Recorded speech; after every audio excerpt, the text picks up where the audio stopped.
Olá, bem-vindo ao Ponto a Ponto Especial Eleições. Eu sou Mônica Bergamo e junto comigo está o cientista político Antônio Lavareda. O programa de hoje é ao vivo e nós vamos ter 3 convidados. Nesse primeiro bloco, nós recebemos o presidente estadual do PSDB, deputado federal reeleito Duarte Nogueira. Bem-vindo, deputado. Obrigado, alegria. Deputado, diante desse resultado, a gente tem a seguinte situação no PSDB. O candidato Aécio Neves teve muitos votos, porém são votos que a gente sabe que não são os votos do Aécio Neves, e sim votos do PSDB e, acima de tudo, votos de oposição ao governo, votos contra o PT. Ele agora fica sem o governo de Minas Gerais, ele foi derrotado lá, também como candidato a presidente da República, e a gente tem do outro lado o governador Geraldo Alckmin, com uma vitória consagradora em São Paulo, com uma máquina muito poderosa que é o governo de São Paulo. Quer dizer, qual dos dois o senhor acha que vai ter mais chance de chegar em 2018 como candidato a presidente da República pelo PSDB? Bom, Mônica Lavareda, acho que agora o primeiro momento é agradecer os votos recebidos pelo nosso candidato Aécio Neves. E aqui em São Paulo, sem dúvida alguma, a votação foi muito boa, 65% a 35% para o Aécio Neves. Foi São Paulo que permitiu, inclusive, que ele pudesse ir ao segundo turno, uma eleição disputadíssima que sequer naquele momento que antecedia os resultados do primeiro turno vislumbrava com segurança o Aécio ir para o segundo turno. Ele foi com os votos de São Paulo também. E é claro que cada eleição é uma eleição. O PSDB sai fortalecido, mesmo nas circunstâncias de ter sido derrotado nesse segundo turno, por uma pequena margem, porque elegeu estados importantes, ampliou a sua bancada no Congresso, ganhou do PT no voto de legenda, o que é uma sinalização muito forte para nós, e acho que agora as análises dos detalhes nós vamos fazer ao longo dos próximos dias. Mas agradecer a votação e no papel constitucional, institucional que cabe na democracia, quem ganha governa, quem perde fiscaliza. Nós vamos fiscalizar o governo, garantir o funcionamento das instituições, para que nós possamos ter do governo eleito, escolhido pela maioria, o cumprimento dos seus compromissos, com as reformas, com as mudanças. Nunca se falou tanto de mudança e de reforma. O discurso da presidente de agradecimento, ela insistiu nessa questão, falou que vai cuidar melhor da economia, vai conversar com os setores produtivos, com os setores financeiros, com a própria oposição. Então, eu espero que ela sim o faça e que permita o Brasil se reencontrar com o seu desenvolvimento, coisa que até agora não aconteceu. Desculpe interromper, mas só isso tudo posto, quem é que tem mais chance de chegar a 2018 como candidato a presidente da República, o Alckmin ou o Aécio? Nós estamos acabando de sair de um processo eleitoral, está muito cedo para fazer o prognóstico de quem vai disputar a sucessão de 2018, porque também nós sabemos que não vai ser contra a presidente Dilma, vai ser contra um outro candidato, né? Então ainda está muito cedo em discutir sucessão nesse processo. Acho que agora o Brasil precisa trabalhar pela sua unidade, um reencontro. Houve um acirramento muito intenso, né, nesse segundo turno.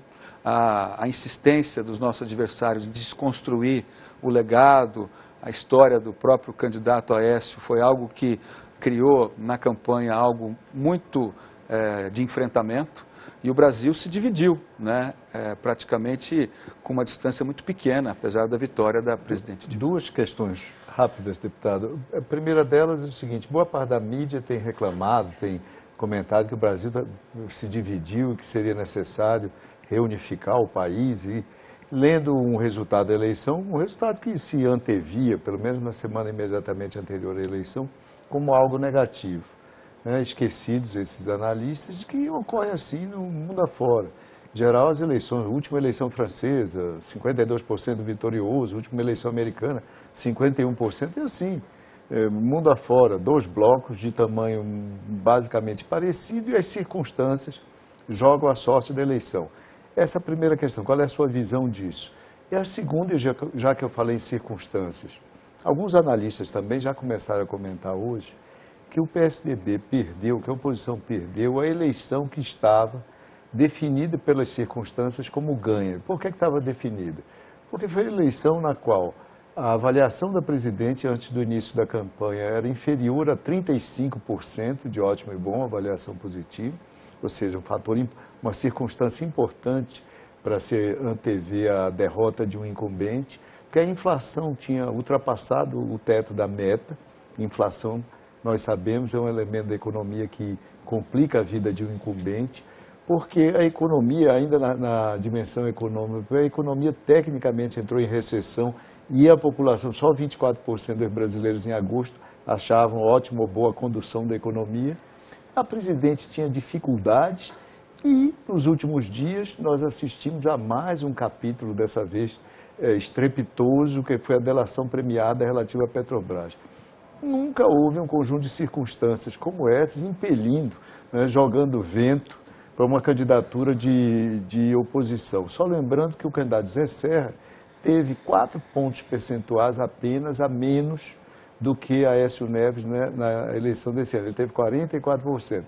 Naquele ano o Brasil crescia 7,5% no ano específico de 2010 e o presidente de então tinha 85% de aprovação. Sua opinião rápida sobre esses 2 pontos? Bom, são vários pontos, na verdade, né? Mas o primeiro é fazer uma análise de que nós, nesse período dos últimos 30 anos, tivemos a nossa maior longevidade de garantia das liberdades democráticas e do voto direto pela 7ª eleição consecutiva desde 89, depois da redemocratização. Esse é um fato importante, porque nós vamos fazer agora, dia 15 de novembro, 125 anos de república, e por incrível que pareça, foram apenas nesses 30 anos que nós não tivemos interrupção democrática, ditadura, golpe militar, supressão de liberdades e assim por diante. Então a democracia brasileira foi se aprimorando.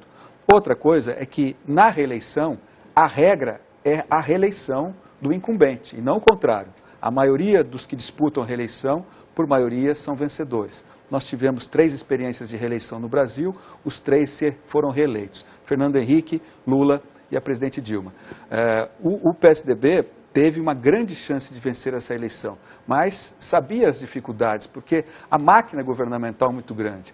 Apesar da economia estar sem crescimento, a inflação alta, e havia ainda um processo de pleno emprego que poderá se reduzir se as ações não forem feitas rapidamente pelo governo que agora foi reeleito. Essa luz amarela está acesa, mas mesmo assim a maioria entendeu dar chance para que o atual governo continuasse por mais 4 anos, independente da questão da corrupção, dos desvios e dessa delação premiada, que ainda vai ser processo de investigação e de muita discussão da própria sociedade. Então, eu acho que o nosso desempenho foi um bom desempenho, agradecemos o resultado, mas não acho que, por essas circunstâncias, a gente tinha obrigação de vencer. Muito pelo contrário, quem tinha obrigação de vencer é quem estava com todos esses instrumentos à mão, que era a própria candidata do governo. Deputado, você acha que foi acertado da parte do candidato Aécio Neves colar tanto a imagem dele ao governo do ex-presidente Fernando Henrique Cardoso, que é um governo que não traz boas lembranças a uma camada muito expressiva da população? Quer dizer, as pesquisas mostram que o ex-presidente Fernando Henrique Cardoso é um dos piores, vamos dizer assim, cabos eleitorais, porque as pessoas falam um percentual muito grande, diz que jamais votaria num candidato apoiado por ele, e o Aécio não só colou, repetia muito o nome dele, como também nomeou, né, entre aspas, um ministro da Fazenda que foi um homem central no governo do ex-presidente Fernando Henrique Cardoso em meio à crise, né? Então o juro era muito alto, teve desemprego, teve uma inflação crescente ali, nesse momento, pelas circunstâncias, mas a pessoa que simbolizava isso era o Armínio Fraga. Você não acha que foi certo ele grudar, assim, a imagem dele ao ex-presidente? Mônica, eu sempre digo uma coisa que aprendi com o governador Mário Covas, que o povo nunca erra. Ele sempre acerta, desde que ele tenha todas as informações. O presidente Fernando Henrique foi um grande presidente para o país. Ele conseguiu estabelecer as bases econômicas para que a gente pudesse prosperar com estabilidade da moeda, com regras de ajuste fiscal e de equilíbrio fiscal, fez a renegociação das dívidas dos estados, fez um processo de privatização que permitiu o país se desenvolver, diminuiu a nossa relação de endividamento a médio prazo, e entregou o Brasil muito melhor do que recebeu. O presidente Lula, no seu primeiro mandato, capitalizou tudo isso com uma enorme bonança mundial, onde a nossa balança de pagamentos deu ao governo Lula um crédito de 100 bilhões de dólares, que permitiu ele ampliar os programas sociais, ampliar os empregos. Só que no segundo mandato não fez as reformas necessárias para garantir a eleição da presidente Dilma. A presidente Dilma pegou o país e vai agora terminar o seu governo numa situação muito pior do que ela começou. Não fosse o presidente Fernando Henrique, o presidente Lula não teria tido as chances de fazer o governo que fez. Ele usou muito bem essa tática de comunicação para desconstruir o presidente Fernando Henrique. Foi isso. O presidente Fernando Henrique fez uma transição ultrademocrática, respeitosa. No primeiro mês, o presidente Lula eleito já começou a dizer da herança maldita, e foi feito todo um processo de maldade comunicativa em torno do governo do presidente Fernando Henrique, que o Aécio agora resgatou. Mas a ideia, eu acho que a gente acabou, em alguns momentos, se prejudicando, é porque nós nos tornamos, em momentos da campanha, prisioneiros de uma discussão do passado, quando, na verdade, nós teríamos que discutir o governo da presidente Dilma, que não foi um bom governo, e não está sendo um bom governo agora, mas que passou a imagem de esquecido porque se discutiu o passado, né? E como se o Aécio Neves fosse o culpado ou não culpado pelas coisas Mas com ruins. tempo equivalente, por que isso não ocorreu, deputado? Porque o tempo era curto, né? No segundo turno era o mesmo tempo para cada uma das candidaturas. Mas foram 3 semanas apenas, e ao longo, não só a televisão e os comerciais foram instrumentos de ação da campanha política. Você teve todo um processo de ação em cada estado, em cidades. Veja aqui em São Paulo, o WhatsApp com afirmações sobre o problema da água. No Brasil todo, panfletos dizendo que o Aécio ia acabar com o Bolsa Família, com o ProUni, com o Minha Casa Minha Vida. No Brasil todo, panfletagem. Então, utilizaram de todos os instrumentos de enfrentamento e de desconstrução, não só na televisão. E o PSDB não utilizou? Como é que essa não era uma forma de você poder contrapor? Como é que você vai contrapor com panfletos que já foram distribuídos antecipadamente no momento das vésperas da eleição? Quer dizer, nós fizemos uma campanha propositiva, uma campanha falando a verdade, e enfrentamos adversários que, como diz a própria campanha, fizeram o diabo para poder vencer a eleição. E o tempo vai mostrar isso. Agora, deputado, a gente viu eu queria que o senhor analisasse um pouquinho qual foi o papel do WhatsApp nessa campanha. Me parece que a nova panfletagem, né? Ela é feita pelo WhatsApp. Eu recebi centenas e centenas e centenas. Me pareciam ser das duas campanhas, porque o WhatsApp não é assinado, a não ser quando é um depoimento do Chico Buarque ou depoimento do Neymar, que aí a pessoa aparece falando. A gente ontem mesmo teve uma bateria de que o doleiro Alberto Youssef, hoje, aliás, teria morrido, o PT teria matado ele envenenado. Eu não digo que isso veio da campanha do Aécio, mas certamente de alguém que era contra a campanha do PT. E foi uma coisa disseminada muito rapidamente. Então, como é que o senhor vê isso? Quer dizer, porque o TSE consegue ter um controle sobre o conteúdo da televisão, consegue dar um direito de resposta, consegue dar um direito de resposta para uma publicação jornalística, né? Contra uma publicação jornalística. Agora, o WhatsApp está uma coisa um pouco solta. Você vê alguma possibilidade disso algum dia, se conseguir ter um mínimo de regulação disso? Ou veio para ficar esse WhatsApp e a gente vai ter que conviver com essa profusão de boatos muito poderosa, né? Porque pela internet ela se torna... assim, ela se multiplica em 2 segundos.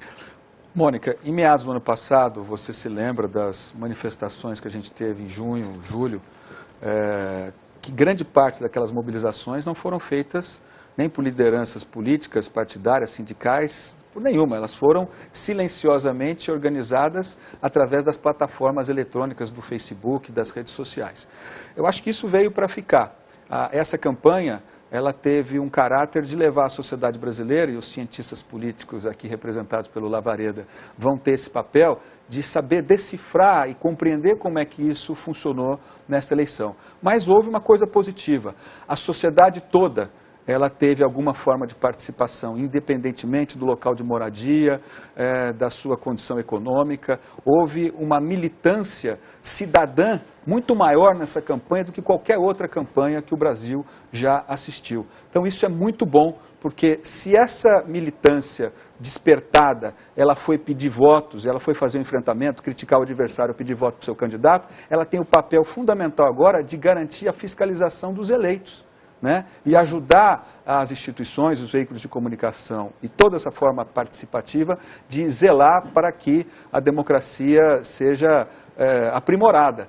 Então eu acho que esses instrumentos são bem-vindos, eu sou contra qualquer forma de regulação ou de impedimento, além daqueles que já estão previstos em lei para o respeito à individualidade das pessoas e a sua honra, mas eu acho que a gente tem que ter essa liberdade de manifestação. Faz parte dessa nova democracia com os instrumentos eletrônicos também. Voltando à campanha, deputado, os jornais de hoje, acho que a Folha, o Estado, um deles fez um levantamento e mostrou o seguinte: no segundo turno, 72% das peças na televisão da campanha da presidente Dilma foram de ataque ao candidato Aécio, ao passo que apenas 45% das peças do candidato Aécio, que era um candidato de oposição, foram de ataque à presidente Dilma. Isso lhe parece uma postura razoável? Bom, essa foi a estratégia adotada pela candidatura da presidente Dilma, ou seja, centrar toda a maioria do seu tempo na desconstrução do seu adversário e no ataque para tentar desfazer o seu legado administrativo ou mesmo a sua conduta como figura humana. Mas já sabia que isso ia ocorrer, não é? Até porque é típico de segundo turno, também faz, mais uma vez, faço questão de repetir, mundo afora, isso não é uma coisa típica do Brasil. Não acho que foi uma postura demasiadamente inocente, otimista, panglossiana, essa estratégia tão propositiva do candidato Aécio no segundo turno da sua campanha? Olha, se a gente teve algum exagero no comportamento cândido, né, de Voltaire, como você está se referindo, nós vamos ter que analisar isso agora nos próximos dias. Nós estamos agora saindo do calor e das emoções das horas mais recentes da própria apuração. Nós vamos saber fazer essa reflexão. Mas o governador Alckmin, que é muito sábio, aliás, ele é a síntese da boa política, mostrou isso na sua reeleição, porque teve identidade de que o governo tem que entregar bons serviços públicos, tem que trabalhar dia e noite, falar a verdade e suar a camisa. Então, eu acho que foi esse o exemplo que o Geraldo deixou. E ele lembra sempre que, quando a gente perde a eleição, e pergunta, como é que você perdeu a eleição? Perdeu porque tivemos menos votos, né? Tivemos menos votos, agora a gente tem que trabalhar para rever e avaliar por que isso aconteceu. Vamos olhar para frente e ajudar o Brasil. Ok, deputado, infelizmente estamos chegando ao fim desse bloco. A gente queria agradecer demais a presença do senhor aqui no Ponto a Ponto. Muito obrigado, Mônica. Obrigado pela presença. Muito obrigado, Lavareda.